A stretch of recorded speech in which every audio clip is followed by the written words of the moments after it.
کہ ہم تو یہ سوچتے رہتے ہیں کہ بھائی بہت عمر پڑی ہے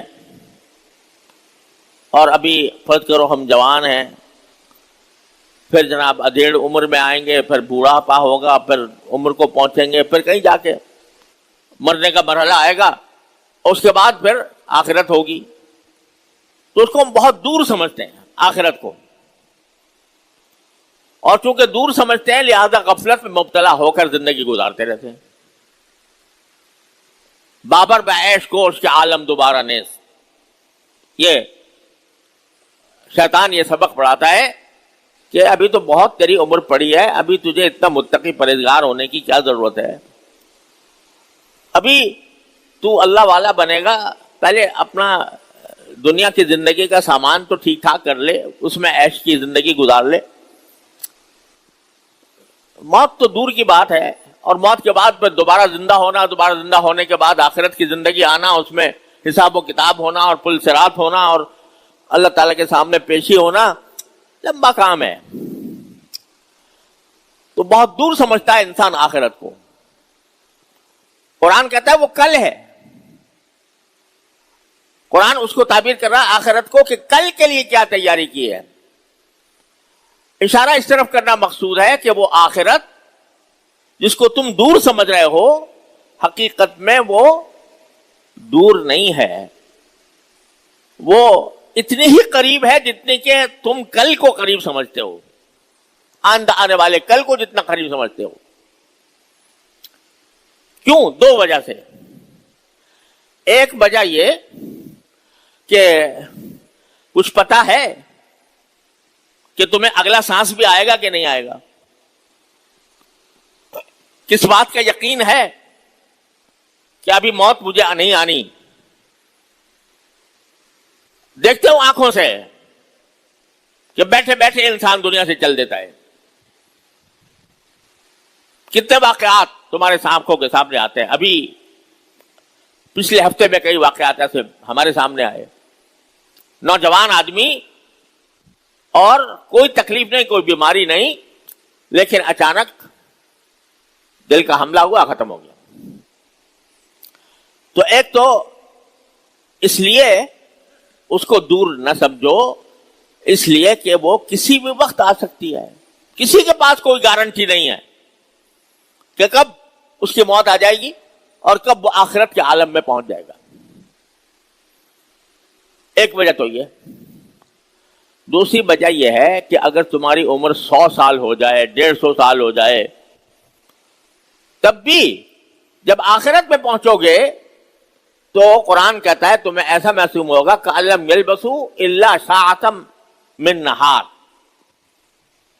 اور دوسری جگہ پر فرمایا عشیۃً أَوْ ضُحَاهَا، یعنی وہاں جانے کے بعد تمہیں ساری اپنی زندگی، دنیا کی ساری زندگی ایسا لگے گا جیسے 1 گھنٹے میں ایک ساعت میں گزر گئی، جیسے ایک صبح تھی یا ایک شام تھی، بس اس سے زیادہ تمہیں معلوم نہیں ہوگی. تم جس چیز کو دور سمجھ رہے ہو وہ حقیقت میں دور نہیں ہے، کسی بھی وقت آ سکتی ہے، اور جب آئے گی تو پتہ لگے گا کہ وہ چند لمحوں کا کھیل تھا. یرونہ بعیدا ونراہ قریبا، قرآن کہتا ہے لوگ اس کو دور سمجھتے ہیں، ہم جانتے ہیں کہ وہ قریب ہے. لہذا جب قرآن یہ کہہ رہا ہے کل کے لیے تیاری کرو، یہ دیکھو کہ کل کے لیے میں نے کیا چیز آگے بھیجی ہے، یعنی کون سے اعمال میں نے بھیجے ہیں جو میرے نامہ اعمال میں جا کر آخرت میں میری نجات کا ذریعہ بنیں گے اور میری خوشحالی کا ذریعہ بنیں گے. اس کو ہر وقت دیکھتے رہو. بل تنظر نفس ما قدمت لغد. یہ الفاظ قرآن کریم نے استعمال فرمائے کہ کل کے لیے تیاری کرو، اور کل سے مراد آخرت. تیاری کل کے لیے کس طرح کرو، اس کا ایک بہترین نسخہ نبی کریم سرور دو عالم صلی اللہ علیہ وسلم نے ایک حدیث میں ارشاد فرمایا. رسول کریم صلی اللہ علیہ وسلم کا ارشاد ہے کہ اغتنم خمسا قبل خمس. عجیب نبوت کے نور جس سے جھلک رہا ہے وہ الفاظ ہیں کہ 5 چیزوں کو 5 چیزوں سے پہلے غنیمت سمجھو. یعنی 5 چیزیں تمہیں بتا رہا ہوں، ان کو غنیمت سمجھو قبل اس کے کہ اس کے مقابل دوسری 5 چیزیں آ جائیں. کیا ہے وہ؟ فرمایا شباب کا قبل حرمک، اپنی جوانی کو غنیمت سمجھو بڑھاپا آنے سے پہلے. ابھی جوان ہو، جوانی کی حالت میں طاقت ہے، قوت ہے، کام کرنے کا اللہ تعالیٰ نے موقع عطا فرمایا ہے، لیکن انسان غفلت میں پڑا رہتا ہے کہ بھئی ابھی تو میں جوان ہوں، لہذا مجھے کچھ اتنی زیادہ فکر کی ضرورت نہیں ہے، ابھی تو میری عمر بہت بڑی ہے اور بڑھاپا آئے گا تو اس وقت دیکھے جائے گا. جوانی کو آدمی غفلت میں گزار دیتا ہے،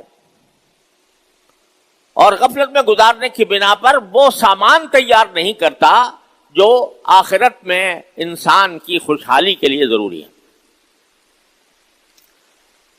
جوانی میں جذبات بھی ہوتے ہیں، خواہشات بھی ہوتی ہیں، اور انسان کو طرح طرح کے شوق بھی ہوتے ہیں.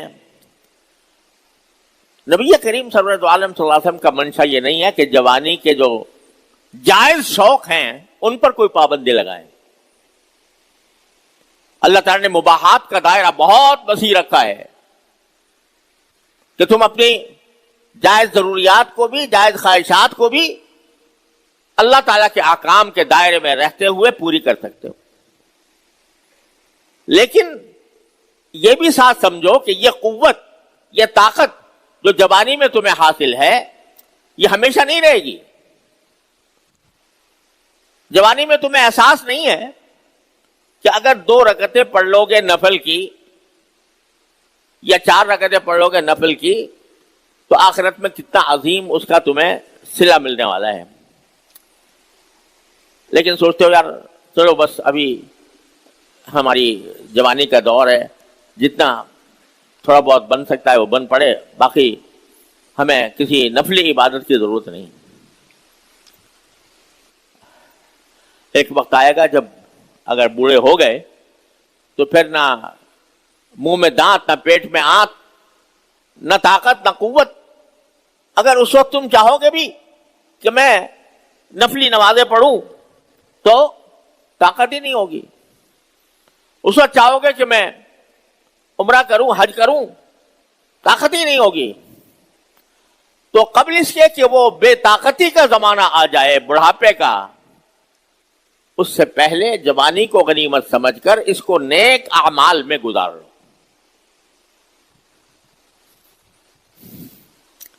اگر نماز کے پابند نہیں ہو، نماز کے پابند ہو جاؤ. اگر جماعت کے پابند نہیں ہو، جماعت کے پابند ہو جاؤ. اگر اللہ تبارک و تعالیٰ کے حکم کی اطاعت میں روزے نہیں رکھتے، اس کی روزے کی کہ احکام کو نظر انداز کرتے ہو، تو جوانی کی طاقت سے اس روزے کا فریضہ ادا کرو. زکوٰۃ فرض ہے تو زکوٰۃ ابھی ادا کر دو قبل اس کے کہ بڑھاپے کا وقت آ جائے، اور جب اس وقت فکر ہو کہ میں دنیا سے جانے والا ہوں، میرے ذمہ اتنی زکوٰۃ واجب ہے، اس کا حساب کیسے لگاؤں اور کس طرح دوں. حج فرض ہے اور یہ دماغ میں بیٹھا ہوا ہے کہ میں جوان ہوں، ابھی جوانی میں کیا کرنا ہے، ذرا اور عمر گزر جائے، فلاں فلاں کام کر لوں تو پھر حج کروں گا. ارے بھائی پتہ نہیں جس وقت تم حج کرنے کا ارادہ کر رہے ہو اس وقت تک جیو گے کہ نہیں جیو.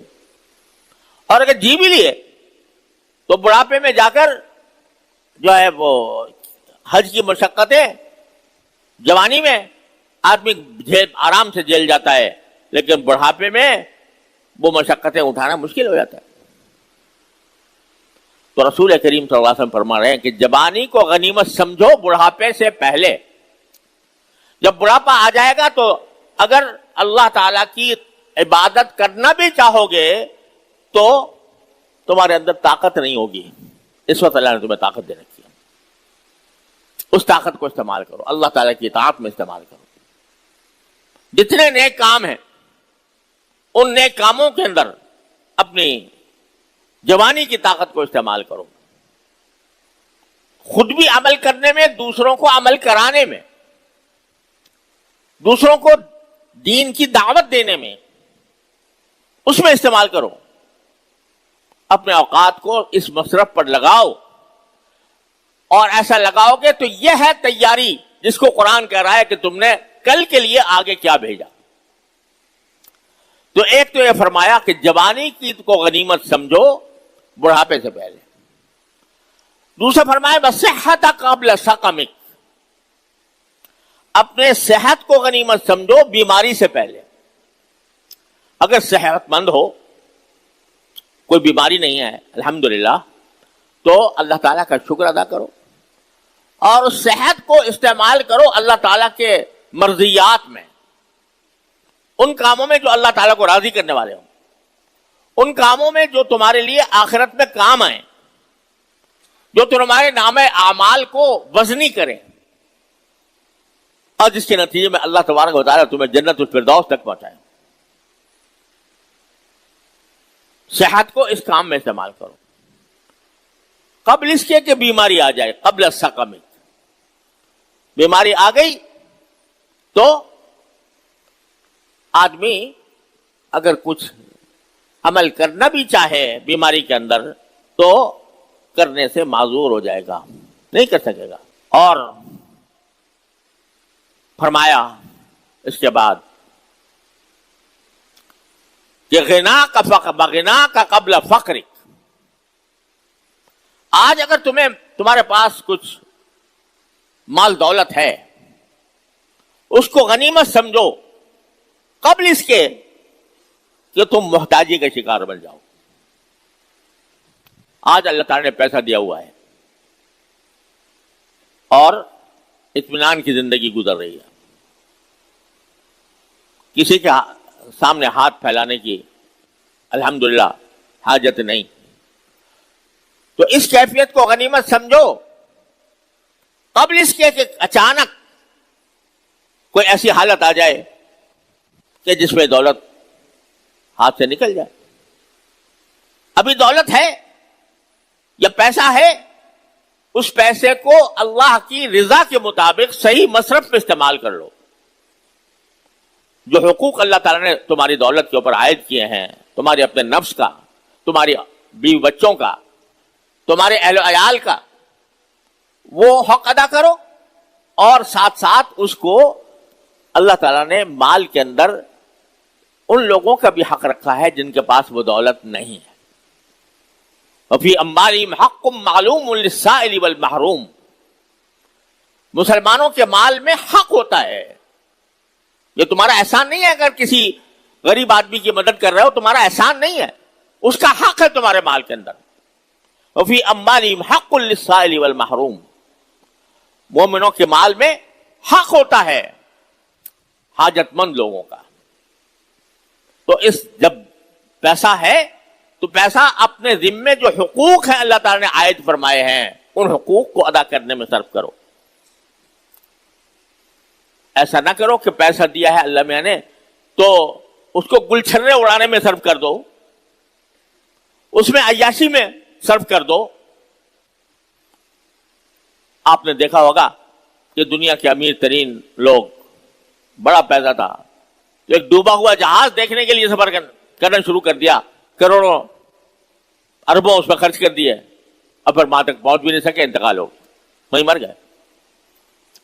تو پیسہ اللہ نے دیا ہے تو اس پیسے کو غنیمت سمجھو کہ اللہ کی نعمت ہے, میں اس پر شکر ادا کروں, اس کو اس کے اپنے ذمے جو حقوق ہیں ان کو ادا کرنے میں استعمال کروں. اور جو لوگ اس سے محروم ہیں ان کو ان کی مدد کروں, جو مصیبت زدہ ہیں ان تک پہنچاؤں. آج فلسطین کے مسلمان جس ثابت قدمی کے ساتھ بھوک کا، فقر و فاقے کا مقابلہ کر رہے ہیں، اللہ کی خاطر کر رہے ہیں، تو ہم عیاشی کرتے رہے اپنے پیسوں سے، اور ہمارے مسلمان بھائی بہنیں اور بچے وہ کفار کے ہاتھوں شہید بھی ہوتے رہے، اور ان کو بھوک اور پیاس اور امراض کا نشانہ بنایا جاتا رہے، اور ہم اپنی عیاشی کرتے رہے۔ تو غنا کا قبل فقرک، اپنی دولت کو، اپنے پیسے کو غنیمت سمجھو محتاجی آنے سے پہلے، کہ اس کو صحیح مصرف میں استعمال کر لو۔ وہ فراغ کا قبل شغلک، چوتھی چیز فرمائی کہ اپنے فارغ ہونے کو غنیمت سمجھو مشغول ہونے سے پہلے۔ اگر تمہارے پاس کچھ وقت فارغ ہے، یعنی تمہاری ضروریات جو زندگی کی ہیں اس سے فارغ ہے، فرض کرو تم تاجر ہو، تجارت کرنے سے فارغ ہے، تم کسان ہو تو زراعت کاشتکاری سے فارغ ہے، تم ملازم ہو تو ملازمت سے کچھ وقت گزارنے کے بعد وہ وقت تمہارے پاس فارغ ہے، اس فراغت کو غنیمت سمجھو۔ کیا غنیمت سمجھو؟ کہ اس فراغت کو بیکار کاموں میں استعمال کرنے کے بجائے اس کو اس کام میں استعمال کرو جو تمہیں آخرت میں فائدہ دے، ما قدمت لغد، جو کل آنے والے، کل یعنی آخرت میں فائدہ دے۔ عجیب نبوی حکمت ہے، انسان جو غفلت کا شکار ہوتا ہے وہ انہی چیزوں سے ہوتا ہے کہ جوان ہے تو معلوم ہوتا ہے کہ بس ہے کہ جوان رہوں گا، ابھی کیا عمر پڑی ہے، صحت ہے تو بس غافل ہے اس بات سے کہ کبھی بیماری بھی آ سکتی ہے، پیسہ ہے تو غافل ہے اس بات سے کہ کبھی محتاجی بھی آ سکتی ہے۔ ایسے ایسے دنیا کے اندر مثالیں موجود ہیں، ہماری آنکھوں نے بھی دیکھی ہیں کہ پیسے کی فراوانی ہے، دنیا رش کرتی ہے کہ اس کے پاس اتنا پیسہ ہے، لیکن جب اس کو غلط استعمال کیا تو اللہ بچائے وہ بڑے بڑے رئیس، بڑے بڑے دولت مند اور سرمایہ دار جن پر کی دولت پر لوگ رش کرتے تھے، وہ ایسے ٹکڑوں کے محتاج ہو گئے۔ تو اس وقت کے آنے سے پہلے تم اس کو غنیمت سمجھ کر اس کو استعمال کر لو۔ اور فارغ ہونا، فراغت کا وقت، اس کو غنیمت سمجھو مشغول ہونے سے پہلے۔ جو نئے نئے نوجوان ہیں ان کو اندازہ نہیں ہے کہ مشغولیت کیا چیز ہوتی ہے اور فراغت کیا چیز ہوتی ہے۔ ہم بوڑھوں سے پوچھو کہ اب ترستے ہیں اس بات کو کہ کچھ فارغ وقت مل جائے جس میں اللہ کا ذکر کر لیں۔ اتنے مشاغل صبح سے لے کر شام تک دل پر مسلط ہیں، تو قبل اس کے کہ تمہارا مشغولیت کا وقت آئے، اس فراغت کو غنیمت سمجھ کر اس کو اللہ تعالیٰ کی رضا میں استعمال کر لو۔ اور پھر آخر میں سب کا نتیجہ نکال دیا، پانچویں چیز فرمائی، وحیاتک قبل موتک، زندگی کو غنیمت سمجھ لو مرنے سے پہلے۔ زندگی دے رکھی ہے اللہ تعالیٰ نے، اور اس زندگی کو دماغ میں یہ سمایا ہوا ہے کہ چل رہی ہے، روز جنازے پڑھتے ہیں لوگوں کے، روز لوگوں کو قبروں میں دفن کرتے ہیں، روز لوگوں کی قبروں پر مٹی دیتے ہیں، لیکن ہاتھ جھاڑ کر اس طرح کھڑے ہو جاتے ہیں جیسے ان کے ساتھ یہ واقعہ پیش آئے، میرے ساتھ نہیں۔ تو موت کا تصور اور موت کے بعد جو زندگی آنے والی ہے اس کے لیے تیاری کا خیال زندگی میں نہیں آتا۔ سرکار دو عالم صلی اللہ علیہ وسلم فرماتے ہیں، حیاتک قبل موتک، اپنی زندگی کو غنیمت سمجھو مرنے سے پہلے۔ جو لمحات زندگی بھی ملے ہوئے ہیں، ایک ایک لمحہ قیمتی ہے۔ اللہ تعالیٰ نے زندگی کے لمحات کو ایک ایسی دولت بنایا ہے کہ اگر انسان چاہے تو ایک لمحے کو استعمال کر کے اپنے لیے جنت میں خزانے تیار کر لے۔ ایک لمحہ سبحان اللہ کا ایک کلمہ یہ انسان کے نام اعمال کو بھر دیتا ہے، وزن کر دیتا ہے. اب چلتے پھرتے خیالات ہیں ادھر کے ادھر کے دنیا بھر کے، ان میں مست ہیں، چلے جا رہے ہیں.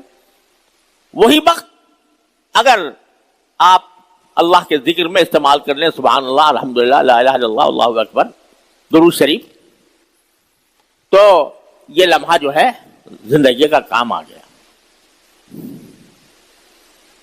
ہمارے والد ماجد قدس اللہ تعالیٰ کا ایک شعر ہے کہ لب پر دم اخیر تیرا نام آ گیا، لب پر دم اخیر تیرا نام آ گیا، رکتا ہوا یہ سانس بہت کام آ گیا. یعنی آدمی کا ایک لمحہ بھی اگر غفلت سے نکل کر اللہ کے ذکر کی طرف متوجہ ہو جائے تو بڑا کام آ گیا، ایک سانس بھی کام آ گیا. لب پر دم اخیر تیرا نام آ گیا، رکتا ہوا یہ سانس بہت کام آ گیا. تو یہ جو سانس آ رہے ہیں نا ہمارے، ہر سانس ایک نعمت ہے، ہر سانس ایک موقع فراہم کیا جا رہا ہے کہ مجھے یاد کر لو. ہر سانس میں یہ مطالبہ کر رہا ہے کہ اللہ کو یاد کر لو. تو اس کو غنیمت سمجھو، اپنی حیات کو غنیمت سمجھو. موت سے پہلے، سانس کے بند ہو جانے سے پہلے اس سانس کو غنیمت سمجھ لو کہ اس سانس سے تم اللہ کا ذکر کر سکتے ہو، اللہ کا نام لے سکتے ہو، اللہ کا پیغام دوسروں تک پہنچا سکتے ہو، اللہ تعالیٰ کے دین کی دعوت دونوں کو تک پہنچا سکتے ہو. اس میں ان سانسوں کو کام میں لگا دو اور اپنے دل کو اللہ کے لیے فارغ کر لو.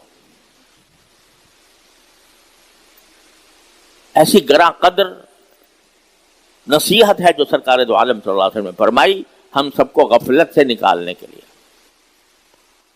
آخرت کی تیاری جس کا ذکر میں نے قرآن کریم میں فرمایا، اس بات کو دیکھو کہ کل کو تم نے کیا، کل کے لیے تم نے کیا بھیجا ہے، اس کا جو اصل راز ہے وہ غفلت دور کرنا ہے. اور سرکار دو عالم صلی اللہ علیہ وسلم فرما رہے ہیں کہ جوانی میں غفلت ہو جاتی ہے، صحت میں غفلت ہو جاتی ہے، جب وقت پڑتا ہے نا اس وقت تو اللہ ہی یاد آتا ہے. اگر کسی مصیبت میں گر گیا، کوئی بیماری ایسی آ پڑی، چلنے پھرنے سے معذور ہو گیا، اس وقت نہ تمہیں کوئی عیش و عشرت یاد آئے گا، نہ گانا بجانا یاد آئے گا، نہ اور چیزیں یاد آئیں گی. اس وقت تو زبان پہ یہی ہوگا یا اللہ مجھے اس مصیبت سے نکال دے. تو فرمایا کہ اس وقت تو یاد کرو گے جب یاد کرنے کا فائدہ عملی صورت میں ظاہر نہیں ہو سکے گا، لیکن ابھی یاد کر لو اور اس غفلت سے اپنے آپ کو نکالو کہ میری بہت عمر پڑی ہے. اور اس کے لیے کیا ہے کہ جو فرائض دینیہ ہیں، نماز کی ادائیگی، اس کا اہتمام، جماعت میں حاضری، اس کا اہتمام، اور فرائض کی ادائیگی، لوگوں کے ساتھ حسن سلوک، حسن اخلاق، نبی کریم صلی اللہ علیہ وسلم کی سنت پر عمل، یہ ہے جو آخرت کی تیاری ہے جس کو قرآن کہہ رہا ہے کہ دیکھو کہ تم نے کل کے لیے کیا بھیجا ہے. اور اس غفلت سے نکالنے کے لیے سرکار دو عالم صلی اللہ علیہ وسلم نے عظیم نسخہ تجویز فرمایا کہ اپنی زندگی کے ایک ایک لمحے کو ایک نعمت اور دولت سمجھ کر اس کو اللہ تعالیٰ کی رضا کے مطابق صرف کر لو. اللہ تبارک و تعالیٰ اپنے فضل و کرم، اپنی رحمت سے ہم سب کو اس کی توفیق عطا فرمائے. وآخر دعوانا الحمدللہ رب العالمین.